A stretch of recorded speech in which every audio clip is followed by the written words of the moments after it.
परभणीमध्ये एका माथेफिरूकडून संविधान पुस्तकाचा अपमान झाल्याचा धक्कादायक प्रकार घडलेला आहे आणि या सगळ्या प्रकारानंतर आता परभणीमध्ये आंबेडकरी अनुयायी आता रस्त्यावर उतरलेत। शेकडो आंबेडकरी अनुयायी रेल्वे रुळांवर आता एकत्र आलेले आहेत। आंदोलकांनी नंदीग्राम एक्सप्रेस रोखून धरलेली आहे। माथेफिरूवरील कारवाईसाठी आंदोलक आता रेल्वे स्टेशनवर आल्याचं पाहायला मिळतंय। रेल्वे रुळांवर मोठ्या संख्येनं हे आंदोलक आता ठिय्या मांडून बसलेले आहेत।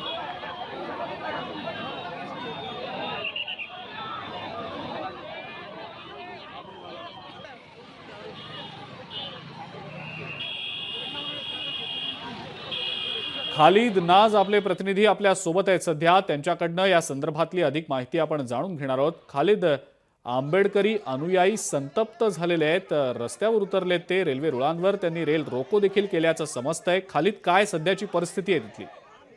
अजिंक्य सर, परभणी शहरात संविधान पुस्तकाचा अवमान केल्याप्रकरणी या प्रकरणाच्या निषेधार्थ परभणी शहरात सध्या मोठ्या प्रमाणावर तणावाची परिस्थिती निर्माण झालेली आहे। आंबेडकरी जे अनुयायी आहे ते मोठ्या प्रमाणावर रस्त्यावर उतरलेले आहे। या घटनेचा निषेध म्हणून त्या काही व्यक्ती अज्ञातांकडून दगडफेक सुद्धा करण्यात आलेली आहे। संविधान पुस्तक जे अवमान केल्याप्रकरणी ज्यांनी केलं होतं त्या व्यक्तीला पोलिसांनी तात्काळ ताब्यात घेतलेले आहे, परंतु तिच्यावरच न थांबता आंबेडकरी जनतेचं म्हणणं आहे की या व्यक्तीवर ज्यांनी की संविधान पुस्तकाचा अवमान केलेला आहे त्यावर कडक कारवाई करण्यात यावी।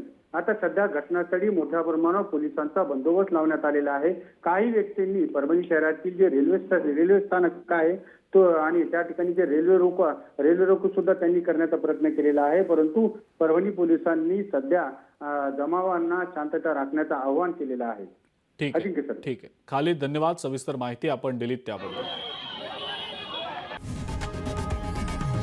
लोकशाही मराठी ऐका, पहा, जागरूक रहा।